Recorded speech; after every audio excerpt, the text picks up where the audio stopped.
Young darling, আমি কি দেখতে খারাপ? বয়সটা না হয় একটু বেশি হয়েছে, কিন্তু জিনিসপত্র সবই ঠিক আছে। I love you. What nonsense! গালটা লন্ড্রিতে দিতে হবে। সুবর্ণা কি আমার সাথে চালাকি করছে? আসুক আজ, আসলে ওকে আজ কিছু কথা শোনাবো। তুমি আমাকে কিছু বলছো? না, আমার ডার্লিংকে বলছি। ও, আজ ওকে একটা শিক্ষা দেব। বাড়িতে শুয়ে শুয়ে আমার সাথে ধোঁকাবাজি। আমিও যাব ডার্লিং। কোথায়? সরি, পথেই নেমে যাব। নো। প্লিজ ডার্লিং, আমাকে একটু লিফট দাও। যত সব ঝামেলা।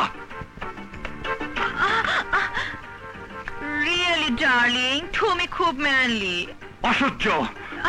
ডার্লিং চলো না, দুজনে চাইনিজ খাবো।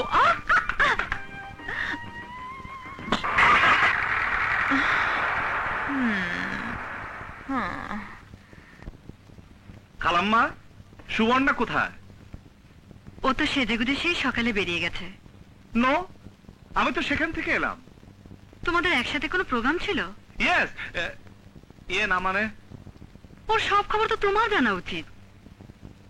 আমার সাথে সুবর্ণা চালাকি করা আমি মোটেও সহ্য করব না। যাও, তোমাদের আজ ছুটি। আচ্ছা ম্যাডাম। তুমি বসো, ও এক্ষুনি এসে পড়বে। না, সুবর্ণা বাসায় এলে বলবেন আমাকে এইভাবে অপমান করা আমি মোটেও সহ্য করব না। ঠিক আছে, ওকে বলে দিয়েছি। কি? আপনি আমার সাথে মস্করা করছেন? দাঁড়ান খালাম্মা, যাবেন না। বললাম তো, আমি সুবর্ণাকে বলে দিয়েছি। খালাম্মা, আমার সাথে আপনার মস্করা করা ঠিক না। মোটেই না। দাঁড়ান খালাম্মা, আপনি আমার কোনো কথা মূল্য দিচ্ছেন না। আমি আপনাদের কাছে হাসির পাত্র? তুমি আমার সাথে চালাকি করেছো। তোমরা বসে কথা বলো, আমি চা নাস্তার ব্যবস্থা করছি। তুমি গেলে না কেন? গিয়েছিলাম। মিথ্যে কথা বলো না, আমি তোমার জন্য পুরো 1 ঘন্টা অপেক্ষা করেছি। আর আমি দূর থেকে তোমার চরিত্রের অধপতন দেখে ঘৃণা চলে এসেছি। ছি ছি, আমেরিকা থেকে তোমার এত বড় অধপতন হয়েছে। কি বলতে চাও তুমি? তুমি আমাকে দেখা করতে বলে অন্য বিদেশিনীকে নিয়ে পার্কে বসে ঢলাঢলি করবে। আমি বিদেশিনীকে নিয়ে ঢলাঢলি করেছি? কেন, বিদেশিনী বুড়ি তোমাকে বুকে জড়িয়ে ধরে কিস করেনি?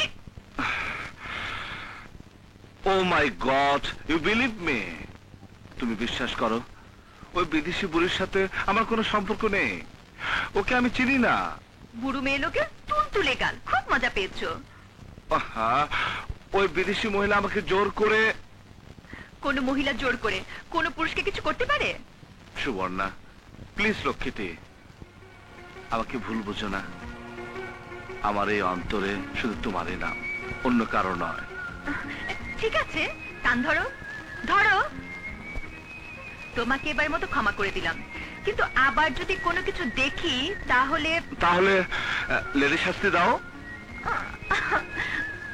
আজকের প্রোগ্রামটা আবার আগামীকাল সকাল 9টায় ঠিক ওই জায়গাতে। ওকে? ওকে। তাহলে রাতের ঘুমের ওষুধ দাও। যাও, এবার লক্ষ্মী ছেলের মতো ঘুমো গিয়ে। শোনো, বিয়ের আগে প্রতি রাতে ঠোঁট দুটো পানিতে ভিজিয়ে পানি খাবে, দেখবে ঘুম হবে।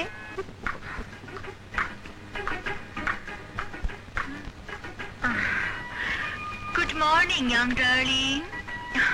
আমি জানতাম আজও তুমি আসবে। এসো ডার্লিং, দুজনে বসে লাভ করি। তোর লাভের নিকুচি করে তোর জন্য আমার চরিত্রে কলঙ্ক উঠেছে।